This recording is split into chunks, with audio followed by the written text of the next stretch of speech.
할렐루야. 수요예배에 나오신 성도님들을 예수 그리스도 이름으로 축복합니다. 우리 한번 이렇게 인사해 볼까요? 당신은 빛의 자녀입니다. 당신은 빛의 자녀입니다. 기독교는 빛의 종교입니다. 예수 그리스도는 빛으로 이 땅에 오셨으며 요한일서 1장 5절에서는 하나님은 빛이시라 그에게는 어두움이 조금도 없으시니라고 말씀하십니다. 그리고 전지전능하신 그분께서 가장 먼저 성경에 기록된 첫 마디 말씀은 빛이 있으라 였습니다. 빛은 다양한 운유적 의미를 가지고 있습니다. 빛은 희망과 긍정, 기쁨과 행복을 나타내기도 합니다. 사람은 누구나 인생을 살아가면서 절망적인 상황에 놓일 때가 있습니다. 그 상황에서 나는 할 수 있다, 해낼 수 있다는 한 줄기 빛 같은 희망을 품고 그 역경을 이겨냅니다. 때로는 절망적이고 앞이 캄캄한 상황에서 한 줄기의 빛 같은 희망은 초자연적인 힘을 발휘하기도 합니다. 우리 일상생활에서 빛하면 바로 태양을 떼어놓을 수가 없습니다. 태양은 우리 태양계의 중심에 위치한 별로 지구를 비롯한 태양계 행성들에게 빛과 열을 제공하는 주된 에너지원입니다. 태양은 우리 일상의 필수적인 것이고 그 에너지가 생명 유지와 기후변화, 계절, 주기 등 지구의 여러 중요한 현상에 직접적인 영향을 미칩니다. 태양의 지름은 약 139만 2700km로 갑니다. 태양의 질량은 태양계 전체 질량의 99.86%라고 합니다. 태양은 지구에 빛과 열을 제공하여 생명체가 존재할 수 있는 환경을 만들어주고 있다고 합니다. 지구의 자전축이 기울어져 있어서 태양과의 각도 변화에 따라서 봄, 여름, 가을, 겨울 계절이 발생한다고 합니다. 이것뿐이겠습니까? 태양빛은 지구에 사는 모든 생명체에게 살아갈 수 있는 다양한 에너지를 주고 있습니다. 특히 태양이 우리 인간에게 주는 그 에너지원은 엄청나다고 합니다. 태양빛은 강합성이 주요 에너지원인데요. 식물은 강합성을 통해서 이산화탄소와 물을 포도당과 산소를 변환합니다.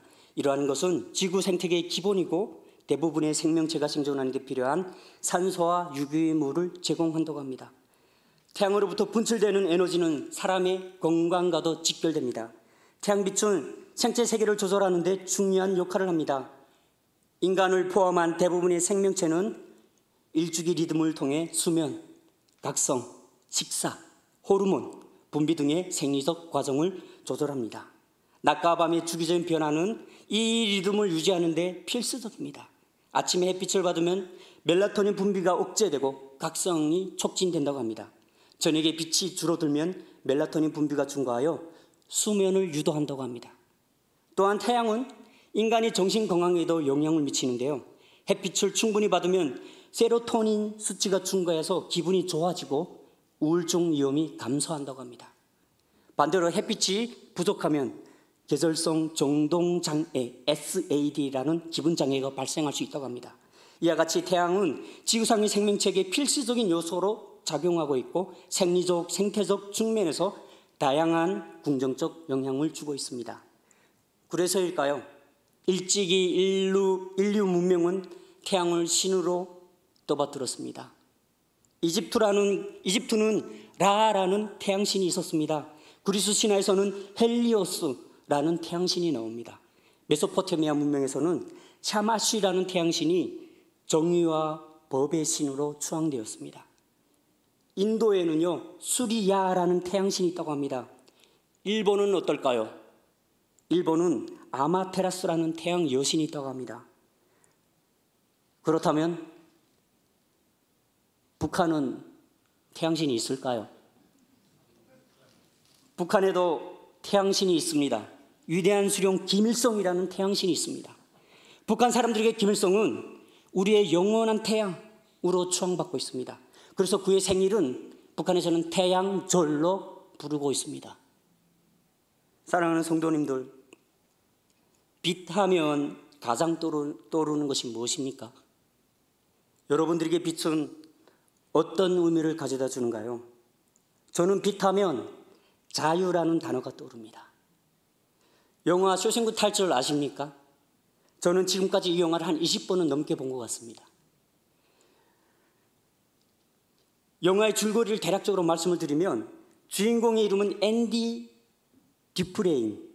그는 자신의 아내와 바람났던 남자와 아내를 죽였다는 이유로 종신형을 선고받고 쇼생크 교도소에 수감됩니다.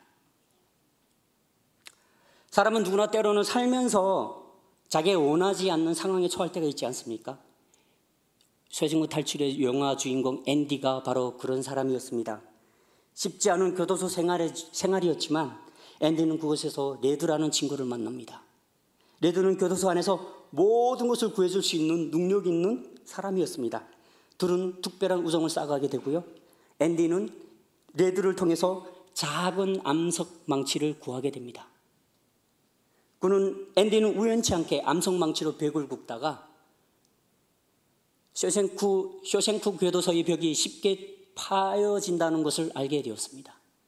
앤디는 그날부터 계속 탈출로를 파기 시작했습니다. 자신의 탈출로를 파기 시작했습니다. 그에게는 자유라는 희망이 있었습니다. 장장 19년을 그는 쇼생크 교도소의 벽을 팠습니다. 마침내 앤디는 탈출을 결심하고 자신이 19년 동안 파놓은 그 탈출로를 통해서 밖으로 나오게 됩니다. 악취가 가득한 하수구 약 450m로 갑니다. 그 하수구를 통해서 앤디는 자유를 향해서 나왔습니다. 하수구에서 빠져나온 앤디가 제수복을 벗어던지고 하늘을 향해 두 팔을 벌립니다. 아무 말도 하지 않습니다. 아무런 대사도 없습니다. 그는 그냥 제수복을 벗어던지고 조용히 자유를 피부로 느꼈습니다. 이 장면을 좋아하면 사실 이 장면만 보게 되는데 전 가정을 생략하고 이 장면을 보게 되면 앤디가 피부로 느끼는 그 자유함을 느낄 수가 없어요. 저는 그래서 2시간 20분짜리 영화를 처음부터 계속 돌려보았습니다. 제가 이 영화를 좋아하는 이유는 저의 마음 한구석에 아쉬움이 남아있기 때문입니다. 그것은 바로 제가 19살에 강제 북송되어서 북한에서 1년간 감옥에 있었기 때문인데요. 북한에서 지역을 이동하면서 다른 지역에 노동단련대, 보위부, 감옥 등을 옮겨 다니는 여러 번의 기회가 있었습니다. 그렇게 이동을 하는 과정에서 도망가고 싶은 마음이 컸는데 저는 그렇게 못했습니다. 탈출을 꿈도 꾸지 못했습니다. 시간이 훨씬 지난 지금에 와서야 저에게 스스로 질문하는 거죠. 왜 그때 도망을 못 쳤을까? 너는 왜 그때 도망을 못 갔냐? 너에게는 그런 용기가 없었냐? 라는 질문을 하게 되는 것이죠. 죄인은 수갑을 차지 않습니까? 북한에도 수갑이 있었어요. 저기 우리 같은 고향에서 오신 탈북민 성도님들 계시네요. 손가락 수갑이라고 여러분 들어보셨습니까? 손가락 수갑. 그러니까 북한은 손목에 찰 수 있는 수갑을 만들어낼 수 있는 철이 없어서 손가락 수갑이라는 것이 있습니다. 거기 왜냐면 엄지손가락을 채울 수 있거든요. 그래서 엄지손가락을 왜 채우냐면 혼자서 채우는 것이 한 사람에게만 그 수갑을 채우는 것이 아니라 다른 한 사람과 같이 수갑을 찹니다. 그래 그 사람이 나의 오른손과 그 사람이 왼손을 같이 해서 엄지손가락을 묶어버리는 거죠. 제가 감옥을 이동하면서 열차에서 심야의 조용한 밤이었어요. 모두가 잠들었을 때였습니다. 저는 한 아주머니와 같이 그 손가락 수갑을 찼었는데요. 그 아주머니가 달리는 기차에서 뛰어내리셨어요. 저랑 수갑을 분명히 차고 계셨는데. 근데 나중에 들어보니까 사망하셨다는 소식을 들었었거든요. 그분이 손가락 수갑을 풀 수가 없어요. 근데 뺄 수는 있습니다. 뺄 수는 있는데요.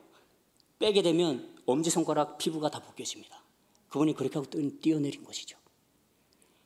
사실 그분의 그런 행동을 보면서 더 겁을 먹었었던 것 같아요. 저는 탈출할 생각은 전혀 하지를 못했었던 것 같아요. 물론 함께 있는 사람이 탈출하도록 제가 그것을 발견을 못했다는 것에 대해서 책임으로 엄청 얻어맞았지만요. 왜 그때 도망가지 않았을까? 그런 아우슈움이 저로 하여금 쇼생크 탈출이라는 영화를 계속 보게 하는 것 같아요. 생사를 넘나드는 가정을 통해서 자유의 땅으로 왔지만 사실 그 기쁨은 오래가지 않았습니다. 일시적이었습니다. 북한이라는 어둠의 땅에서 한 줄기의 빛, 희망을 가지고 한국으로 왔는데 저는 자유하지 못했습니다. 여전히 저는 어둠 가운데 있었습니다. 마치 불빛 하나 없는 어두운 방에서 벽을 더듬어가면서 물건을 찾듯이 헤매는 삶이 일상이었습니다. 이런 저에게 예수 그리스도께서 빛으로 와주셨습니다. 빛이신 주님 앞에 서니까 일그러진 저의 잿덩어리, 떨쳐버릴 수 없는 그 그림자들이 보였습니다. 저는 그 그림자를 떨쳐버리고 싶었어요. 그래서 회사를 다니면서 해외 주재원으로 신청해서 베트남 호치민에도 나가 있었습니다. 아담과 하와가 하나님 앞에서 자신들의 지은 죄를 숨기기 위해 숨어버렸지만 숨겨졌습니까? 전지전능하신 하나님 앞에서 죄를 숨길 수 있었습니까? 그렇지 못했습니다. 본문 3장 19절은 사람들이 자기 행위가 악함으로 빛보다 어둠을 더 사랑한 것이니라고 말합니다. 왜 사람들은 빛을 거부하고 어두움을 더 사랑할까요? 그것은 인간이 가지고 있는 본성적 죄악 때문입니다. 죄는 빛을 두려워하며 그 빛 속에서 자신의 죄가 드러날까 두려워합니다. 본문에서 말하는 어두움은 단순히 빛의 부재가 아닙니다. 19절에서 말씀하시는 어두움은 죄와 악을 상징하고 있습니다. 창세기 1장에서 하나님은 빛과 어둠을 나누셨고 빛을 보기 좋았다라고 말씀하셨습니다. 이는 어두움이 단순히 물리적인 현상이 아니라 도덕적이고 영적인 상태를 의미함을 보여줍니다. 죄와 악이 지배하는 곳에 어두움이 있습니다. 어둠은 죄와 사망을 말합니다. 하나님과 분리된 상태를 의미합니다. 요한복음 1장 5절은 빛이 어두움에 비치되 어두움이 깨닫지 못하더라고 말하고 있습니다. 예수 그리스도가 성육신으로 오셨지만 사람들은 그를 알아보지 못했습니다. 오히려 예수를 십자가에 매달아 죽일 생각만 했었죠. 사람들은 자신의 죄가 드러나는 것을 원치 않기에 빛으로 나오지 않았습니다. 이것이 바로 인간이 타락한 본성입니다. 아담과 하와가 에덴 동산에서 죄를 지은 후 그들이 하나님의 얼굴을 피하고 무화과 나무 잎으로 자신들의 벌거벗음을 가리려 했습니다. 이처럼 죄는 자신의 죄를 숨기고 은폐하려는 본능을 가지고 있다고 합니다. 사람은 타락한 본성 때문에 빛보다 어둠을 더 사랑하게 되었습니다. 우리의 본성적 죄악은 원래 하나님보다 어두운 세상을 더 사랑하게 만듭니다. 이는 인간이 얼마나 깊이 타락했는지를 보여주는 하나의 표상입니다. 사람은 스스로 빛을 찾을 수 없습니다. 오직 하나님의 은혜로만 그 빛을 찾을 수 있고 만날 수 있습니다. 어둠 속에서 자신의 죄를 은폐하려는 인간의 본성은 나의 연약함과 한계를 보여줍니다. 어둠은 거짓과 위선 그리고 자기 기만을 가능하게 합니다. 사람들은 어둠 속에서 자신의 죄를 합리화하고 심지어는 그 죄를 자랑스럽게 여기기도 합니다. 이는 인간의 마음이 얼마나 부패하고 타락한지를 보여줍니다. 어둠은 또한 우리에게 두려움을 가져다 줍니다. 어둠 속에서는 우리가 어디로 가야 할지 알 수 없기 때문에 늘 불안과 두려움이 우리와 함께합니다. 이와 마찬가지로 죄는 우리를 혼란스럽게 만들고 하나님의 뜻을 분별하지 못하게 하고 있습니다. 우리는 빛이신 예수님 앞에 설 때 우리의 모든 죄악과 연약함이 온전히 드러나게 되어 있습니다. 이는 마치 벌거벗은 아담과 하와가 자신들의 죄를 숨기려 했던 모습과 같습니다. 예수님의 빛은 우리의 가장 깊숙한 죄와 허물을 드러냅니다. 이 드러남은 고통스럽고 수치스러울 수 있지만 동시에 이것이 치유와 회복의 첫걸음임을 말해주고 있습니다. 빛 되시는 예수 그리스도 앞에서 나의 죄를 인정하고 그분의 용서와 은혜를 구해야 합니다. 예수님의 빛은 우리를 정결케 하고 회복해 줍니다. 요한일서 1장 7절은 그 아들 예수의 피가 우리를 모든 죄에서 깨끗하게 하실 것이요 라고 말합니다. 성도는 예수님의 빛 속에서 죄가 드러날 때 그분의 피로 말미암아 깨끗하게 되고 새로운 삶을 살 수 있게 됩니다. 사람은 본능적으로 죄를 지었을 때 회피하고 부정하고 자신을 그 죄의 대가로부터 보호하려는 본능이 있다고 합니다. 이는 두려움과 불안 그리고 자기 방어에서 비롯되는 행동인데요. 아담아 아담아 내가 어디 있느냐? 내가 무엇 때문에 숨었느냐? 하나님이 먹지 말라고 한 선악과를 하나님이 나에게 주신 저 여자가 먹게 해서 먹었습니다. 참으로 어리석은 변명이었습니다. 아담은 스스로 자기 변호를 했습니다. 인간은 자신의 죄가 드러나는 것을 두려워하며 죄로 인해 발생할 수 있는 심판을 두려워하는 존재라고 합니다. 그래서 인간은 어둠 속에 숨으려 한다는 것이죠. 그러나 이러한 노력은 결국 헛된 것임을 우리는 너무나도 잘 알고 있습니다. 하나님의 빛은 모든 것을 드러내시며 우리는 그 빛 앞에서 아무것도 숨길 수 있는 것이 없습니다. 어둠 속에서 우리는 자신을 속이고 다른 사람을 속이며 결국 하나님을 속이려고 합니다.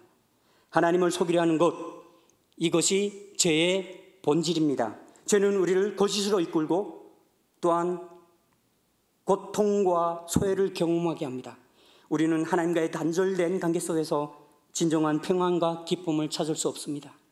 예수님이 오신 이유는 우리를 이 어두움에서 구원하시기 위함입니다. 죄의 어두움은 우리를 하나님으로부터 멀어지게 합니다. 이는 우리를 영적으로 죽은 상태로 만들어버리는 것입니다. 에베소서 2장 1절에서 그는 허물과 죄로 죽었던 너희를 살리셨도다 라고 말합니다. 예수님은 우리를 어둠에서 구원하시기 위해 오셨으며 그분의 빛이 우리를 새로운 생명으로 인도합니다. 예수님은 우리에게 빛을 주시기 위해서 오셨습니다. 요한복음 8장 12절에서 예수님은 나는 세상의 빛이니 나를 따르는 자는 어둠에 다니지 아니하고 생명의 빛을 얻으리라. 예수님을 따르는 자, 예수를 믿는 성도는 어둠에서 벗어나 생명의 빛 가운데 있는 것입니다. 바로 이 자리에 앉아있는 성도님들이 예수님과의 만남을 통해서 빛 가운데 거하는 것입니다. 예수님과의 만남은 우리의 삶을 변화시킵니다. 그분의 빛은 우리의 어둠을 몰아내고 우리에게 새로운 생명을 부여해 줍니다. 우리는 그분의 빛 속에서 진정한 평안과 기쁨을 찾을 수 있습니다. 예수님과의 만남을 통해 우리는 하나님의 자녀로서 새로운 정체성을 갖게 됩니다. 하나님의 은혜로 빛의 자녀가 된 사랑하는 성도님들, 아담과 하와처럼 나의 죄를 인정하기보다 숨고 자신의 죄의 어두운 그림자를 부정하려 했던 그런 모습은 있지 않으셨습니까? 우리의 죄와 연약함은 떨쳐낼 수 없는 그림자처럼 우리의 삶에 두려워져 있습니다. 우리는 빛 앞에서 우리의 죄를 드러내고 하나님의 용서와 은혜를 구해야 합니다. 우리는 빛이신 예수님 앞에서 우리의 죄와 연약함을 인정하고 그분의 용서를 받아야 합니다. 이는 우리의 힘으로 가능한 것이 아닙니다. 오직 하나님의 은혜로 가능한 것입니다. 우리는 하나님 앞에 나아가 우리의 죄를 고백하고 그분의 용서를 받아야 합니다. 이것이 우리가 어둠에서 벗어나서 빛의 자녀로 살아갈 수 있는 길입니다. 어둠은 죄와 악의 상징이며 인간의 본성적 죄악은 우리를 빛보다 어둠을 더 사랑하게 만듭니다. 그러나 예수님은 우리의 빛이십니다. 그분 앞에서 우리의 모든 죄와 연약함이 드러날 수밖에 없습니다. 예수님의 빛 속에서 우리의 죄를 인정하고 그분의 용서와 은혜를 구해야 합니다. 요한복음 3장 19절을 한번 볼까요? 요한복음 3장 19절을 다시 보겠습니다. 요한복음 3장 19절에서 빛이 세상에 왔으되라고 선언합니다. 여기서 말하는 빛은 예수 그리스도 자신을 말하고 있습니다. 예수님은 나는 세상의 빛이라고 말씀하셨습니다. 빛은 어둠을 몰아내고 숨겨진 것들을 드러내며 길을 밝혀줍니다. 예수님은 이 세상에 빛으로 오셔서 우리에게 하나님의 사랑과 진리를 나타내셨습니다. 이 빛은 우리의 마음속 깊은 곳까지 비추어서 우리의 죄와 허물을 드러내줍니다. 빛이신 예수님은 우리를 깨끗하게 하시고 하나님의 영광을 위해 살도록 우리를 이끌어 주십니다. 빛은 성경에서 중요한 상징적 의미를 갖습니다. 창세기 1장에서 하나님은 빛이 있으라고 명령하셔서 창조의 첫날에 빛을 만드셨습니다.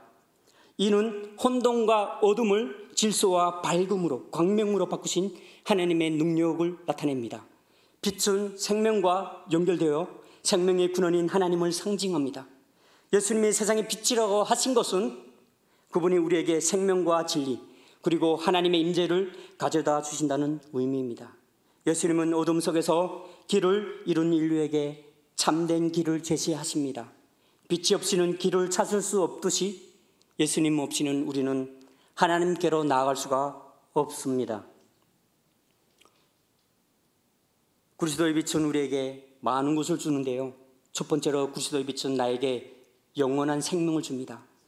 태양의 빛이 없이는 지구상에 어떤 생명도 존재할 수 없습니다.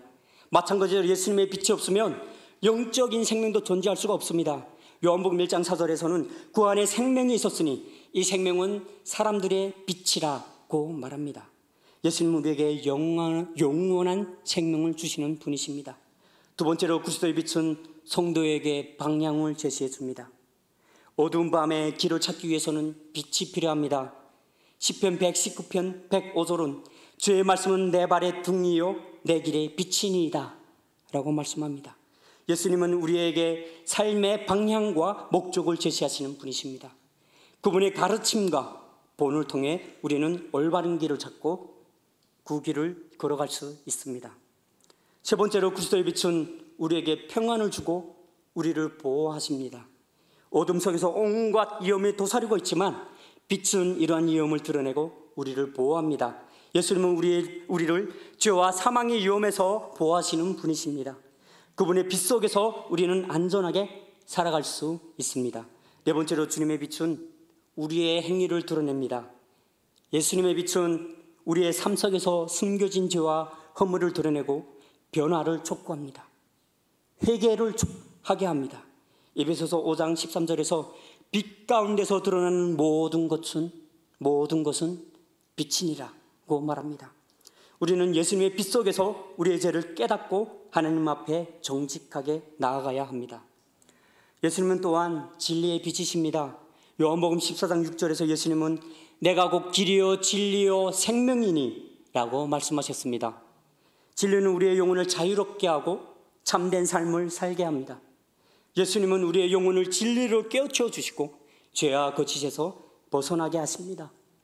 진리의 빛이신 예수님을 따를 때 우리는 거짓의 어둠에서 벗어나서 참된 자유를 누리게 되는 것이죠. 진리는 단순히 이론적 지식이 아닙니다. 우리의 삶을 변화시키는 능력입니다. 예수님의 진리는 우리를 죄와 사망에서 해방시키고 하나님의 뜻을 따르는 삶으로 인도하는 것입니다. 요한일서 7장을 다시 보겠는데요, 요한일서 7장에 이렇게 말씀하고 있습니다. 우리도 빛 가운데 행하면 우리가 서로 사귐이 있고 그 아들 예수의 피가 우리를 모든 죄에서 깨끗하게 하실 것이요. 빛 가운데 행하는 것은 하나님과의 교제 그리고 성도들과의 교제를 말합니다. 예수님을 통해 우리는 하나님과 화목하게 되고 형제자매들과 진정한 사랑의 관계를 맺을 수 있습니다. 빛 가운데 행하는 것은 우리의 삶이 하나님 앞에서 정직하고 진실되게 살아가는 것을 의미합니다. 우리는 빛 가운데 서로를 사랑하고 용서하며 하나님의 은혜를 나누는 삶을 살아야 합니다. 이렇게 할 때 우리는 참된 교제와 연합을 경험하게 됩니다. 우리는 빛의 자녀로서 예수님의 빛을 반사하는 삶을 또 살아야 되는데요, 마태복음 5장 14절 16절에서 이렇게 말씀하십니다. 너희는 세상의 빛이라. 너희 빛이 사람 앞에 비치게 하여 그들로 너희의 착한 행실을 보고 하늘에 계신 너희 아버지께 영광을 돌리게 하라. 우리의 삶이 예수님의 빛을 반사하여서 세상에 하나님의 영광을 드러내는 것, 이것이 하나님이 우리에게 말씀하신, 명령하신 것입니다. 하나님의 사랑과 진리를 우리는 전해야 하는 것이죠. 우리의 착한 행실을 통해 사람들은 하나님을 알게 되고 그분께 영광을 돌리게 된다는 것입니다. 우리의 착한 행실, 행동을 통해서 하나님의 빛이 드러내고 그분의 이름을 높여야 하는 것이죠. 그런데 사실 쉽지가 않습니다. 그리스도의 본을 따르는 것은 결코 쉽지가 않습니다. 요한복음 13장 34절에서 주님은 이렇게 말씀하십니다. 서로 사랑하라. 내가 너희를 사랑한 것 같이 너희도 서로 사랑하라고 말씀하셨는데요, 이 말씀에서 서로 사랑하라는 말씀은 내 이웃을 사랑하라는 말씀과는 다른 의미입니다. 예수님의 이 말씀은 당시에는 제자들에게 하셨던 말씀이고 오늘날 우리 교회 공동체에게 말씀하시는 것입니다. 복음이 전파되어지는 방식은 우리가 서로 사랑하는 모습을 보여주는 것으로부터 시작이 된다는 것입니다. 그런데 참 쉽지 않습니다. 저에게서도 그리스도의 모습이 보이고 그리스도의 향기가 났으면 좋겠는데 쉽지가 않습니다. 저는 그렇게 살지 못하고 있습니다. 저는 기본적으로 화가 많습니다. 분노가 많거든요. 변명을 하자면 잘못된 북한 사회의 어떤 시스템에서 태어났기 때문에 저에게 그런 억울함과 분노와 원통함이 있는 것 같아요. 변명을 하자면 그렇습니다. 한 번은 그런 일이 있었습니다. 우체국에 서류를 보낼 일이 있어서 우체국을 방문을 했습니다. 그래서 우체국 창구 직원이 저한테 그러는 거예요. 특급으로 보내시겠습니까? 일반으로 보내시겠습니까? 사실 그리 급한 게 아니라서 일반으로 보내겠습니다 했더니 우체국 창구 직원이 저에게 이랬습니다. 일반으로 보내면 분실될 확률이 높고 시간이 좀 걸립니다.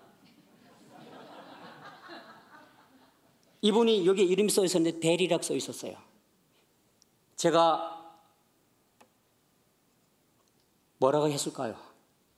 뭐라고요? 일반으로 보내면 분실될 확률이 높다고요? 그러면 특급으로 보내면 분실되지 않습니까? 지금 저에게 무슨 말씀을 하십니까? 여기 우체국 국장을 부르십시오. 바로 화를 냈습니다. 자기가 여기에 대리라고 달고 있었는데 이분이 저한테 그러셨어요. 죄송합니다. 제가 일을 시작한 지 얼마가 안 돼서. 저도 직장을 다니면서 대리를 달고 사직을 했거든요. 죄송합니다. 일을 시작한 지 얼마가 안 돼서 제가 죄송합니다. 국장을 부르세요. 결국 국장은 만나지는 않았습니다. 돌아와서 이런 생각이 들더라고요. 왜 이랬을까? 못나게. 왜 뭐 정의를 실현한다고 내가 이랬나? 왜 그랬어? 참 못났다는 생각이 들기도 했었습니다. 주님이 저의 이러한 모습을 모르셔서 서로 사랑하라고 말씀을 하셨을까요? 서로 사랑함도 우리는 예수님의 은혜가 있어야 은혜가 필요합니다. 우리는 빛의 증인으로서 세상에 예수 그리스도 빛을 전해야 합니다. 사도행전 13장 47절에서 주께서 이같이 우리에게 명하시되 내가 너를 이방의 빛으로 삼아 너로 땅끝까지 구원하게 하리라 하셨느니라고 말씀하십니다. 우리는 이 세상에서 예수님의 빛을 전하는 증인으로 부름받았습니다. 우리의 삶 속에서 예수를 전하며 그분의 사랑과 진리를 증거하는 삶을 살아야 합니다. 우리의 말과 행동 그리고 우리의 삶 전체가 하나님의 빛을 반사하여서 세상에 하나님의 영광을 드러내는 삶을 살아야 합니다. 나의 힘으로 나의 선함으로 나 스스로 그리스도를 증거하는 삶을 살아낼 수는 없습니다. 그래서 우리가 빛이신 예수님만에 거해야 하는 머물러야 하는 이유이기도 합니다. 우리의 삶을 통해 하나님의 사랑과 은혜를 전하고 하나님 앞에 쓰임받는 도구가 될 줄로 믿습니다. 아멘. 사랑하는 성도님들, 우리는 누구나 화려한 조명 아래 서 있을 때 자신의 그림자를 발견하게 됩니다. 이 그림자는 우리의 죄, 연약함, 그리고 경계해야 할 것들을 상징합니다. 오늘 본문 요한복음 3장 20절은 악을 행하는 자마다 빛을 미워하여 빛으로 오지 아니하나니 이는 그 행위가 드러날까 함이요. 우리가 빛이신 예수님 앞에 설 때 우리의 모든 죄악과 연약함이 드러납니다. 이는 마치 벌거벗은 아담과 하와가 자신들의 수치를 숨기려 했던 모습과 같지 않습니까? 그들은 하나님 앞에서 자신들이 죄를 인정하기보다 숨고 자신의 그림자를 부정하려 했습니다. 하지만 생각해보면 저도 아담과 하와와 별반 다르지 않다는 생각이 들 때가 너무나도 많습니다. 그러나 우리는 인정해야 합니다. 우리의 죄와 연약함은 떨쳐낼 수 없는 그림자처럼 우리의 삶에 드리워져 있습니다. 우리가 화려한 조명 아래 서 있을 때 우리의 형체는 빛을 막아서 그림자를 만들어냅니다. 이 그림자는 우리의 모습을 왜곡시키기도 하고요, 우리를 따라다니며 끊임없이 우리와 함께합니다. 우리의 죄와 연약함도 이와 같습니다. 우리가 빛 가운데 설 때 우리의 죄와 연약함이 드러나고 그것이 우리를 따라다니며 우리를 끊임없이 괴롭히는 것이죠.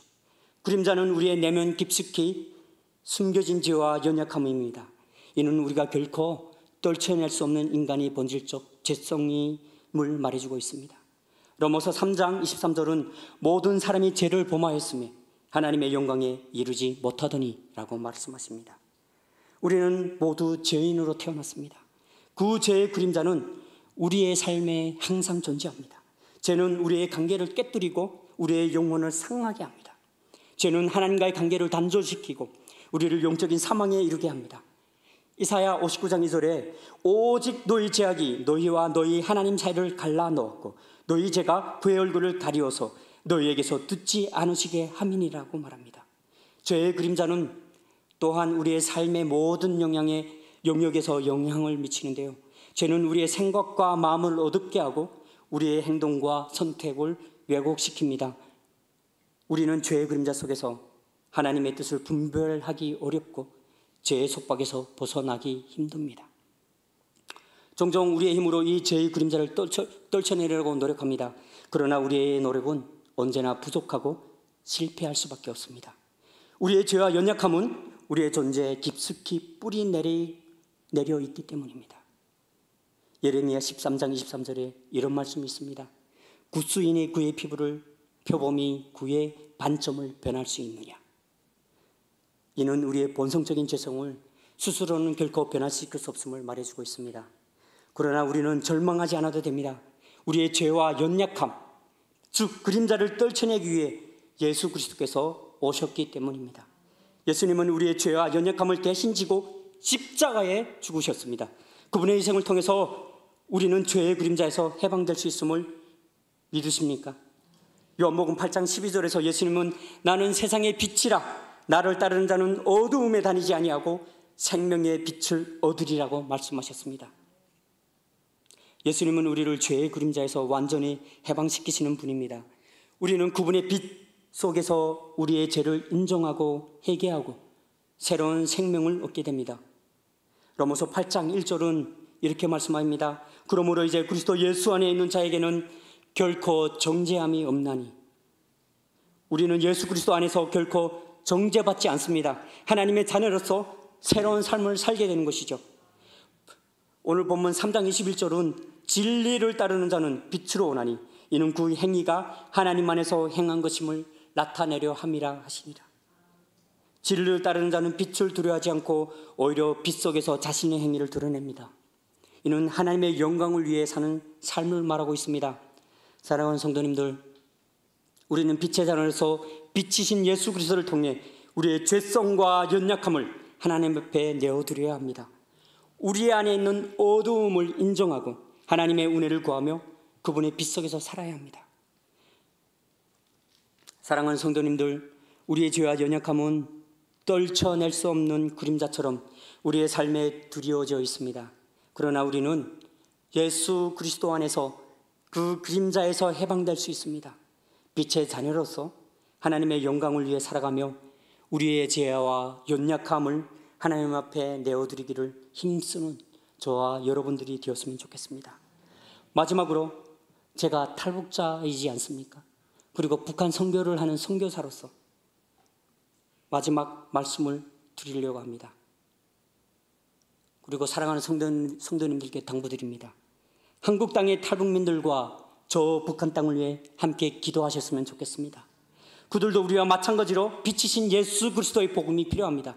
우리는 그들 위해 기도하고 복음 통일을 준비하며 하나님의 사랑을 전하는 삶을 살아야 합니다. 북한 땅에도 예수님의 빛이 비춰지기를 간절히 소망했으면 좋겠습니다. 그들도 어둠에서 벗어나서 빛의 자녀로서 하나님의 영광을 누리기를 기도합니다. 우리가 이 사명을 위해 헌신하고 예수 그리스도의 사랑을 전하는 삶을 살기를 바랍니다. 우리가 탈북민들과 북한 주민들을 위해 기도할 때 하나님의 은혜와 사랑이 그들에게도 임하기를 소망합니다. 먼저 우리는 북한을 위해 마음을 모아 기도해야 합니다. 북한은 오랜 기간 독재와 억압 그리고 영적인 어둠 속에 갇혀 있습니다. 그 땅에는 복음의 빛이 아직도 완전히 비추지 못하고 있습니다. 많은 사람들이 예수 그리스도의 사랑을 알지 못한 채 살아가고 있습니다. 우리는 북한 땅의 형제 자매들을 위해 기도하면서 그들에게 하나님의 빛이 비춰지기를 간절히 간구해야 합니다. 탈북민들은 그 어두운 땅을 위해 목숨을 걸고 탈출한 사람들입니다. 그들은 많은 고난과 역경을 겪었으며 자유를 찾아왔지만 여전히 마음속 깊은 곳에 상처와 두려움이 남아 있습니다. 우리는 이들을 위해 기도하며 그들이 예수님의 사랑과 은혜를 경험하고 그들의 삶이 치유되고 회복되기를 소망해야 합니다. 복음 통일은 단순히 정치적, 경제적 통합을 말하는 것이 아닙니다. 우리 민족이 하나님의 말씀 안에서 하나 되고 하나님의 나라를 이루는 것을 말합니다. 우리는 이 사명을 위해 준비하고 우리의 삶 속에서 하나님의 사랑을 실천하고 탈북민들과 북한 주민들을 위해 기도하며 그들에게 하나님의 사랑을 전하는 통로가 되어야 합니다. 우리는 복음통을 위해 기도하고 그 구체적인 행동들을 통해서 그들을 돕는 일을 해야 하는데요, 탈북민들이 한국 사회에 잘 정착할 수 있도록 그들을 돕고 그들이 예수 그리스도의 사랑을 경험할 수 있도록 지원해야 합니다. 또한 북한 주민들에게 복음을 전하기 위한 방법을 모색하고 그들을 위한 사역에 동참해야 합니다. 예수님께서 우리를 위해 자신의 생명을 내어주신 것처럼 북한 땅의 영혼들이 경험하고 하나님의 자녀로서 새로운 삶을 살 수 있도록 돕는 데 힘써야 하지 않겠습니까? 복음통일을 위한 우리의 기도와 헌신이 단순히 말에 그치는 것이 아니라 우리의 삶 속에서 실천되어야 할 줄로 믿습니다. 정확히 2주 전에 한 학생이 저에게 문자를 보냈습니다. 간사님, 지금 우리나라는 통일이 되면 잘 살 준비가 되어 있나요? 크크. 저는 여기에 이 질문을 하기 전에 전제되어야 하는 질문이 있다고 생각합니다. 왜 통일이 되어야 하는가? 세상 사람들은 통일을 생각할 때 경제적인 부분을 먼저 놓고 생각합니다. 그래서 어떤 사람들은 국토의 확장, 인구 증가 등을 장황하게 설명하면서 통일을 외치기도 합니다. 물론 경제적 실효성이 없다고 생각하는 사람들은 통일을 반대하겠죠.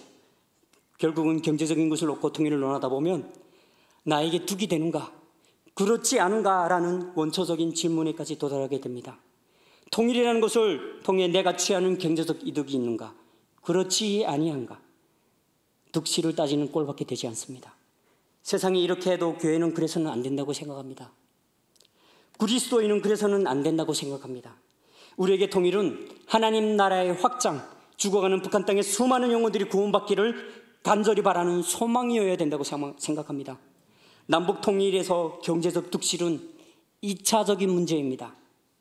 우리의 1차적 문제는 저 북한 땅에 복음이 들어가고 저 땅에 만연해 있는 우상이 무너지고 하나님을 예배하는 교회가 건강하게 세워지기를 간절히 소망하며 준비하는 것이 우리가 기도하며 준비하는 통일이 되어야 하는 것입니다. 그리스도인이 경제적 득실을 따진다는 것은 하나님의 나라의 확장보다, 복음보다 내가 취해야 할 경제적 부가, 풍요가 얼마나 더 중요한가, 득실을 따지는 꼴밖에 되지 않습니다. 인류의 역사를 보면 복음이 먼저 시작된 것은 항상 경제적 부와 자유가 따라왔습니다. 이것이 하나님이 언약 백성들에게 주셨던 은혜의 선물입니다. 하나님께서 다윗과 하셨던 언약이셨고 우리에게 여전히 유효한 하나님의 축복입니다. 저 북한 땅의 영혼들도 빛의 자녀로 우리와 동일한 은혜를 누리며 살아가게 해달라고 함께 기도하는 저와 성도님들이 되시기를 간절히 소망합니다. 함께 찬양하시겠습니다.